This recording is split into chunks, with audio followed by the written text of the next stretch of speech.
Bienvenue aujourd'hui dans Jouets de correspondance, une activité sociale et créative où deux personnes de sexes différents échangent anonymement des lettres afin de développer une relation basée sur le respect, la compréhension et le partage d'idées. Comme nous l'avons dit, ce n'est pas une question de temps, mais de capacité. Nous avons ainsi réussi à trouver des personnes ayant la capacité de participer à cette deuxième édition. Aujourd'hui, nous allons vous présenter l'une de ces correspondances sous forme de télé-réalité. Suivons cela ensemble.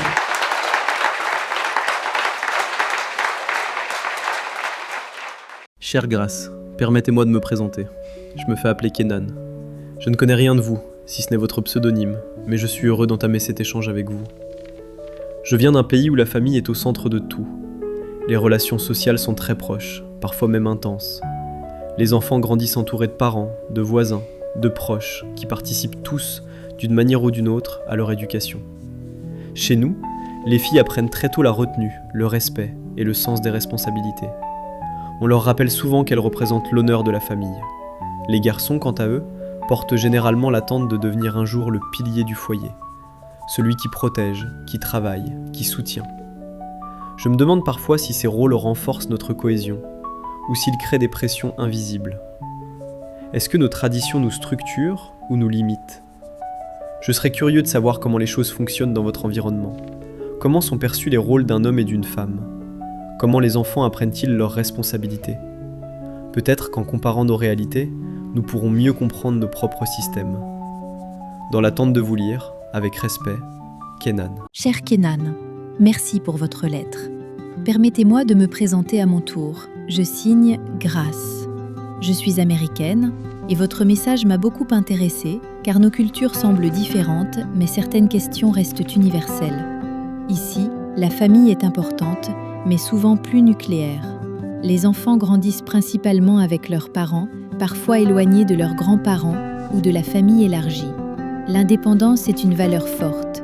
On encourage les enfants à exprimer leur opinion très tôt et à construire leur propre identité. Concernant les rôles, ils ont beaucoup évolué. Les filles ne sont plus élevées uniquement dans l'idée de préserver l'honneur familial. On les pousse à être autonomes, ambitieuses, à poursuivre leurs études et leur carrière. Les garçons, eux, ne portent plus systématiquement la responsabilité exclusive d'être les seuls soutiens financiers. Mais cela ne veut pas dire que tout est parfait. Cette recherche d'indépendance peut parfois créer de la distance. Les familles sont parfois moins soudées, les enfants deviennent vite autonomes, mais aussi parfois isolés. Vous parlez de pression invisible. Je crois que chaque culture en a, simplement sous des formes différentes. Chez vous, la pression semble liée au rôle social et familial. Chez nous, elle est souvent liée à la réussite personnelle et à la performance. Je me demande, dans votre société, un homme peut-il montrer sa vulnérabilité sans être jugé ? Une femme peut-elle être ambitieuse sans être mal perçue ? Je suis curieuse de poursuivre cet échange. Avec considération, Grace. Chère Grace, merci pour votre réponse. J'ai lu vos mots avec beaucoup d'attention. Vous décrivez une société où l'indépendance est une valeur centrale. Chez nous, c'est plutôt l'interdépendance qui domine. Vous me demandez si un homme peut montrer sa vulnérabilité ici. Honnêtement, c'est difficile. On attend d'un homme qu'il soit fort, stable, qu'il ne se plaigne pas. Pleurer en public, exprimer trop d'émotions, demander de l'aide, cela peut être perçu comme une faiblesse. Beaucoup d'hommes apprennent à cacher leurs blessures.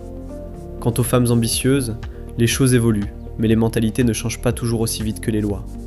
Une femme qui réussit peut être admirée, mais aussi critiquée si elle semble trop indépendante ou moins centrée sur le foyer. Je réalise en vous lisant que chaque culture a ses déséquilibres. Chez vous, la liberté peut mener à l'isolement. Chez nous, la solidarité peut devenir pression. Je me demande alors, comment trouver un équilibre entre indépendance et solidarité ? Comment préserver les valeurs familiales sans étouffer les individus ? Peut-être que ni votre modèle, ni le mien n'est parfait. Peut-être que le conseil que nous cherchons se trouve dans une combinaison des deux. Dans l'attente de vous lire, avec respect, Kenan. Cher Kenan, votre lettre m'a beaucoup touchée, surtout lorsque vous parlez de la difficulté pour un homme d'exprimer sa vulnérabilité. Je crois que, même ici, malgré l'évolution des mentalités, les hommes subissent encore une pression silencieuse, celle de réussir, de contrôler leurs émotions, de ne pas paraître faibles. Vous avez raison, chaque culture porte ses propres déséquilibres. Chez vous, la force collective peut devenir pression. Chez nous, la liberté individuelle peut se transformer en solitude. Je pense que l'équilibre se trouve dans la conscience. Une famille peut être soudée sans être étouffante si elle laisse à chacun l'espace d'être lui-même. De même, l'indépendance peut être saine si elle n'exclut pas la solidarité. Peut-être que le vrai problème n'est pas le modèle culturel, mais la rigidité avec laquelle on l'applique. Lorsque les rôles deviennent des obligations absolues, ils oppressent. Lorsqu'ils deviennent des choix, ils élèvent. Vous me demandiez comment préserver les valeurs familiales sans étouffer les individus. Je dirais, en remplaçant l'obligation par le dialogue, en laissant les enfants poser des questions, en permettant aux hommes d'être humains, pas seulement forts, en laissant les femmes définir leur propre équilibre entre famille et ambition. Je crois que nos deux cultures peuvent apprendre l'une de l'autre. Votre solidarité pourrait adoucir notre individualisme. Notre valorisation de l'autonomie pourrait alléger certaines de vos pressions. Qu'en pensez-vous ? Avec sincérité, Grace. Chère Grace, votre dernière lettre m'a fait réfléchir profondément. Je crois que vous avez mis le doigt sur quelque chose d'essentiel. Ce n'est pas le modèle culturel qui pose problème, mais la manière rigide dont on l'applique. Je comprends maintenant que chez nous, la solidarité est une richesse immense. Elle crée des liens forts, un sentiment d'appartenance, une protection naturelle. Mais lorsqu'elle devient obligation sans espace de dialogue, elle peut étouffer les rêves individuels. De votre côté, l'autonomie permet aux personnes de se construire librement. Mais sans ancrage familial fort, cette liberté peut parfois mener à l'isolement. Peut-être que le conseil que nous cherchions depuis le début est simple. Il faut garder nos racines sans refuser l'évolution. Il faut valoriser les rôles sans les imposer. Il faut éduquer les enfants à être responsables, mais aussi libres de penser. Je crois que nos sociétés gagneraient à enseigner deux choses essentielles. Aux garçons, que la force inclut la vulnérabilité. Aux filles, que l'ambition n'est pas une menace pour la famille. Merci pour cet échange enrichissant. Il m'a permis de voir ma propre culture avec plus de nuances, sans la rejeter ni l'idéaliser. Peut-être que le véritable progrès ne consiste pas à abandonner nos traditions, mais à les humaniser. Avec respect et gratitude, Kenan. Cher Kenan, votre dernière lettre m'a profondément touchée. Je sens que nos échanges nous ont permis d'aller au-delà des différences superficielles pour toucher quelque chose de plus universel, le besoin d'équilibre. Vous avez raison, garder ses racines sans refuser l'évolution est sans doute la clé. Une culture ne doit pas être une prison, mais une base. Elle doit donner des repères, non imposer des limites rigides. J'ai beaucoup réfléchi à ce que vous avez écrit sur l'éducation des garçons et des filles. Ici aussi, nous apprenons encore. Nous encourageons l'autonomie, mais parfois nous oublions d'enseigner l'attachement. Nous valorisons la liberté, mais nous devons aussi préserver la responsabilité collective. Je retiens de nos échanges 3 leçons simples. Une famille forte ne doit pas étouffer l'individu. L'indépendance ne doit pas remplacer la solidarité. Les rôles sociaux doivent être choisis avec conscience, non imposés par peur. Votre culture m'inspire par sa chaleur et sa solidarité. Peut-être que la mienne peut offrir l'audace de redéfinir les rôles sans perdre le respect. Merci pour cette conversation sincère. Elle m'a permis de voir mon propre environnement avec plus de profondeur. Nos cultures sont différentes, mais nos aspirations sont les mêmes. Construire des familles équilibrées et des sociétés plus humaines. Avec respect et amitié, Grace. Chère Grace, je pensais que notre échange touchait à sa fin, mais plus j'y réfléchis, plus je réalise qu'il m'a transformé. Je voudrais aller un peu plus loin avant de conclure définitivement. Depuis nos lettres, j'observe différemment les conversations autour de moi. Lorsque j'entends un homme dire qu'il ne peut pas montrer ses émotions, je ne vois plus cela comme une norme, mais comme une habitude culturelle qui peut évoluer. Lorsque j'entends une femme critiquée pour son ambition, je me demande si ce n'est pas une peur collective de perdre un équilibre ancien. Vous avez parlé de dialogue, je crois que c'est le mot-clé. Une culture devient rigide lorsqu'elle cesse de dialoguer avec elle-même. Chez nous, certaines traditions sont répétées sans être questionnées. Chez vous, certaines libertés sont célébrées sans être équilibrées par des responsabilités communes. Je me demande alors, comment transmettre à nos enfants un héritage sans leur imposer nos peurs ? Comment leur apprendre à respecter des traditions tout en leur laissant la liberté d'en créer de nouvelles ? Peut-être que la réponse ne se trouve pas dans la comparaison de nos pays, mais dans l'attitude que nous adoptons en tant qu'adultes. Je serais heureux de connaître votre dernière réflexion avant que nous fermions ce chapitre. Avec estime, Kenan. Cher Kenan, je suis heureuse que vous ayez écrit encore une fois. Moi aussi, je ressentais que quelque chose restait à dire. Vous posez une question essentielle. Comment transmettre un héritage sans imposer nos peurs ? Je crois que la différence se situe dans l'intention. Si nous transmettons par amour et par explication, nous formons. Si nous transmettons par crainte et rigidité, nous enfermons. Les enfants observent plus qu'ils n'écoutent. S'ils voient un père capable d'être fort et sensible, ils comprendront que la vulnérabilité n'est pas une faiblesse. S'ils voient une mère ambitieuse et aimante, ils apprendront que réussite et famille ne sont pas opposées. Peut-être que le véritable changement ne vient pas d'un système, mais d'exemples concrets dans chaque foyer.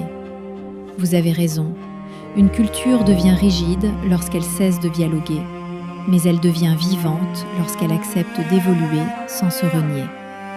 Le respect des traditions ne signifie pas leur immobilité. Je crois que notre conseil final pourrait être celui-ci. Interroger nos traditions sans les mépriser. Protéger nos valeurs sans en faire des chaînes. Former nos enfants à penser, pas seulement à obéir. Merci pour cet échange honnête et respectueux. Il m'a permis de voir ma propre société avec plus d'humilité et d'ouverture. Peut-être que nos pays sont différents, mais nos responsabilités d'adultes sont les mêmes. Transmettre avec sagesse. Avec amitié et respect, Grâce. Chère Grâce, je crois que nous arrivons naturellement à la fin de cet échange, et je tiens à vous remercier pour la profondeur et le respect qui ont marqué chacune de vos lettres. Si je devais résumer ce que j'ai appris, ce serait ceci. Une culture n'est ni parfaite, ni fautive en soi.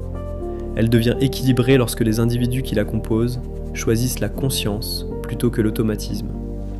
Mon conseil final serait simple. Restons des ponts entre nos traditions et l'avenir.